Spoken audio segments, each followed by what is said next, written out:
glass studio. In this video, I'm going to give you a tour around. Come on in. So I wanted to give you a little bit of a tour of my studio because I was thinking, I work a certain way. I've been doing glass for over 35 years. And I'm not saying my technique is perfect and it's the only way to do things. Of course, there's a bunch of different ways to approach glass fusing.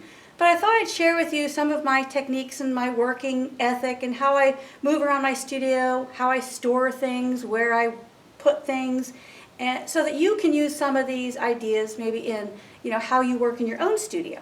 A working studio is a little different than maybe a private studio. For example, when I have a kiln here, I store my kiln shelves behind the kiln that those particular shelves fit into.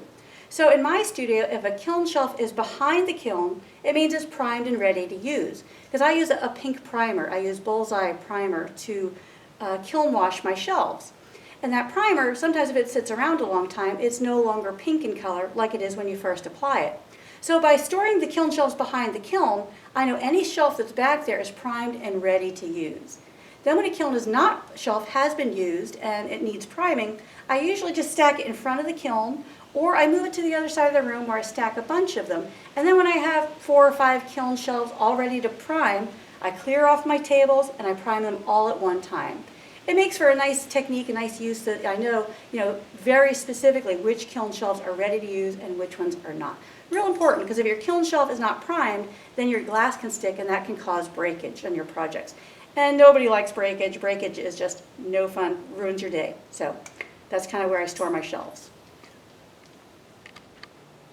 This is my new Firebox 14. It's a scut kiln. I love this kiln because it has a wooden handle, so you don't necessarily need a gloved hand when you're opening it to do your peeking.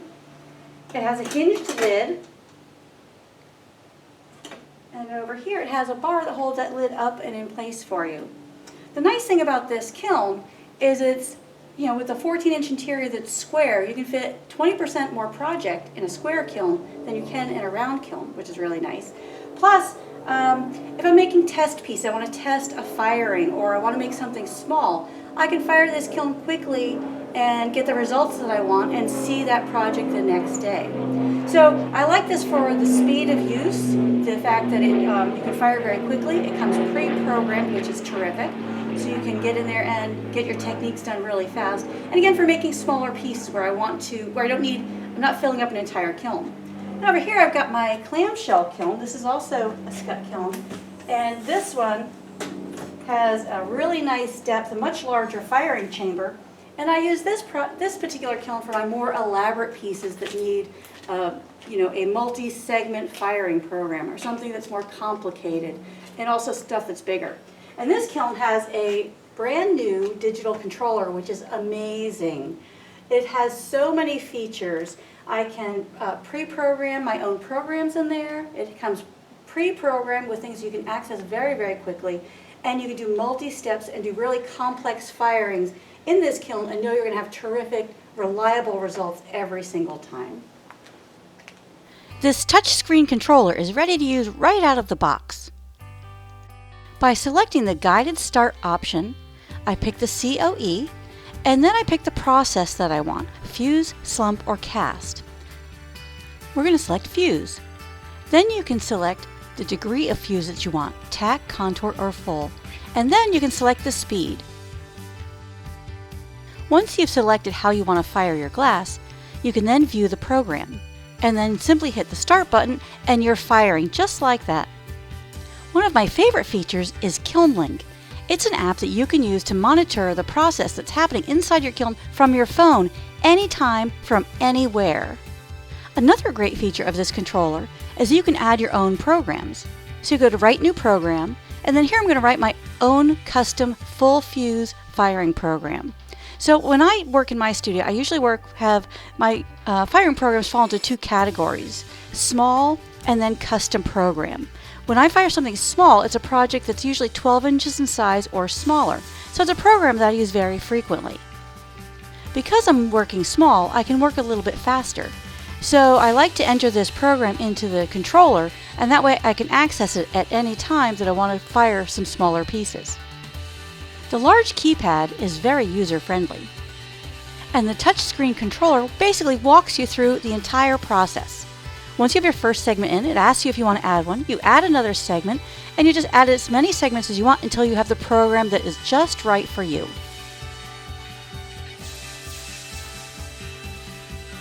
When you add a segment, the controller asks you for 3 bits of information. First, the rate at which you want to fire the glass, the speed. Then it asks you what temperature you want to take the glass to, and then how long you want to hold it there. So it basically walks you through adding all of these bits of information. Another feature I like is that I can go back into this program at any time and change it. I can make adjustments to the holds, to the firing temperatures, to the overall program as a whole. Once you've entered the program, you can view the program, make sure it's what you want, or make changes if necessary. If it looks good, you can go ahead and start the program and start the firing. Once firing, a graph appears. It's a nice visual to show you what's happening inside the kiln.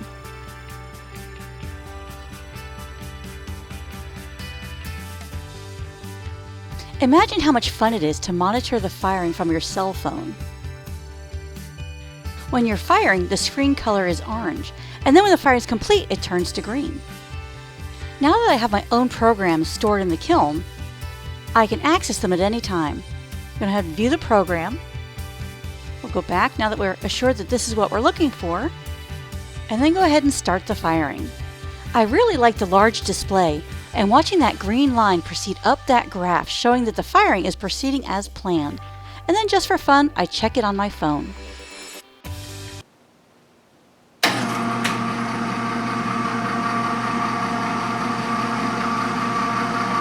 This kiln I lovingly call Big Blue. When I have projects that are really large, or I'm doing multiple pieces, like I'm doing production work and I maybe need to make 6 12-inch pieces or a bunch of plates or something, or large sculptural pieces, they're usually made in this kiln because I have much larger firing capacity. This kiln has a 3-foot by 4-foot interior and a 13-inch depth. Also, when I make sinks, sometimes I offer a sink class. I can do 2 sinks in this kiln simultaneously. So it's really very, very versatile, and it has a digital controller over here that makes it so I can program it to do a variety of different things. I can do very complex firing programs in here where I have multiple steps and multiple holds in order to ensure that those big pieces come out successfully. Over here I have my grinder and some saws. I like to use the grinder when I'm cutting pieces that have an intricate shape, like flower petals or leaves or circles. When you cut those, they tend to have a very rough edge. So by using the grinder to smooth out that edge, I can improve the overall fit of the project and improve the shape of those flower petals and leaves. So the grinder is a terrific tool, very easy to use. Just put the glass up on here. It works with water. Water keeps the glass dust down.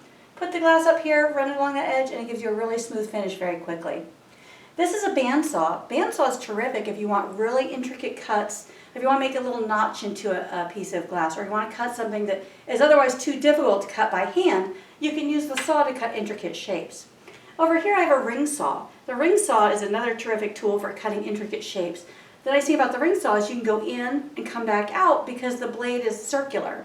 The bandsaw, the blade is straight and you basically cut from forward to back.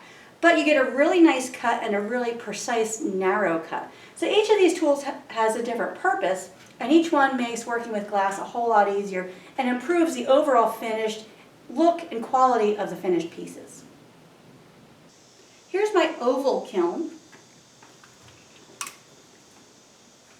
And this kiln I use when I'm making projects that are very long and possibly narrow. This has a 24 by 36 interior and about an 8-inch depth.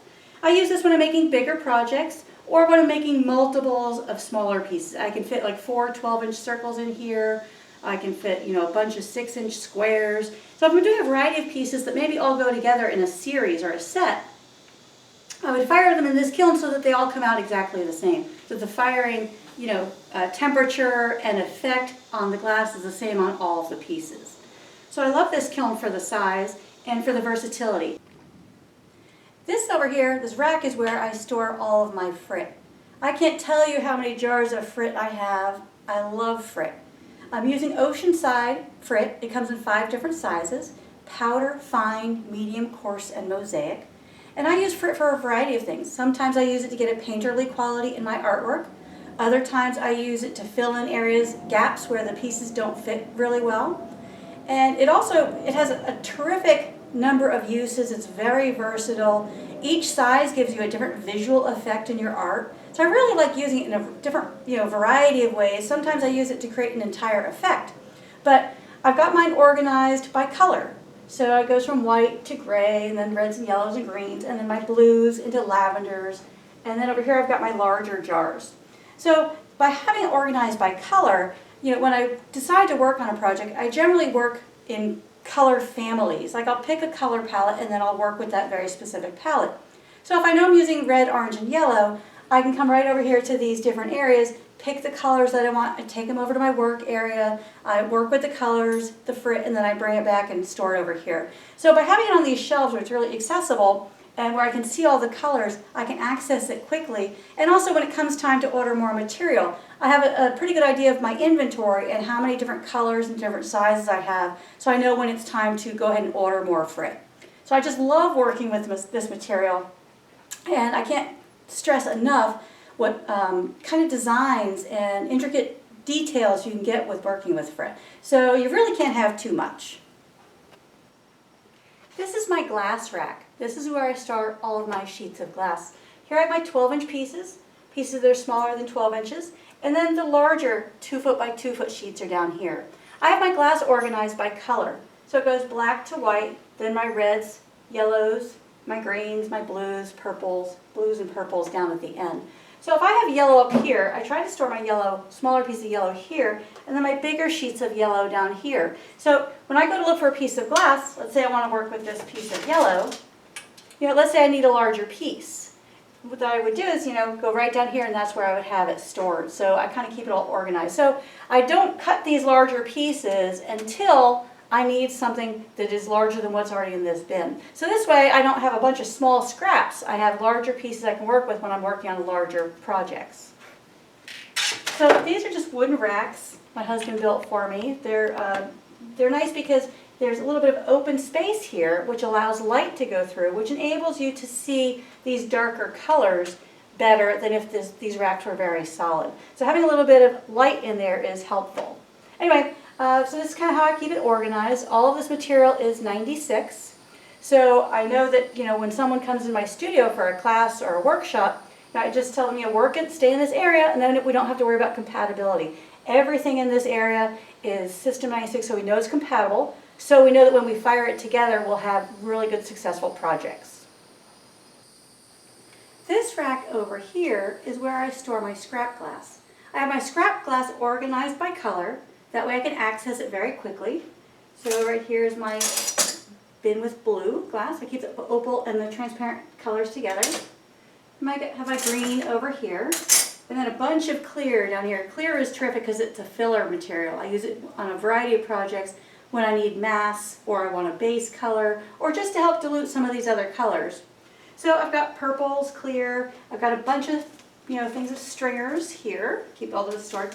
But I've got these little plastic tubs which are really nice because if you want to work at the work area at the table, you can just grab the tub and take the whole thing with you, and you're less likely to get cut on these scraps because you're out in the open and you can put your hand in here and see what you're pulling out without working kind of in the dark or in this little cramped corner.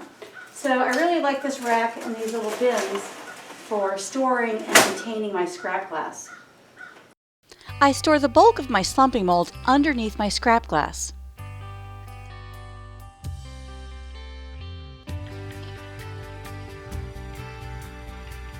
This narrow rack is great for storing kiln posts, spare fiberboard pieces, and other miscellaneous tools.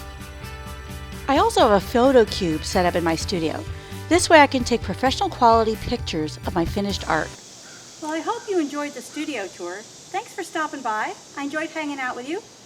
I'm going to go inside. I've got some kilns calling my name, some glass that needs to be cut up, so I'm going to go make some projects. So I hope you guys have a great day. Happy fusing, and I'll see you next time. Bye.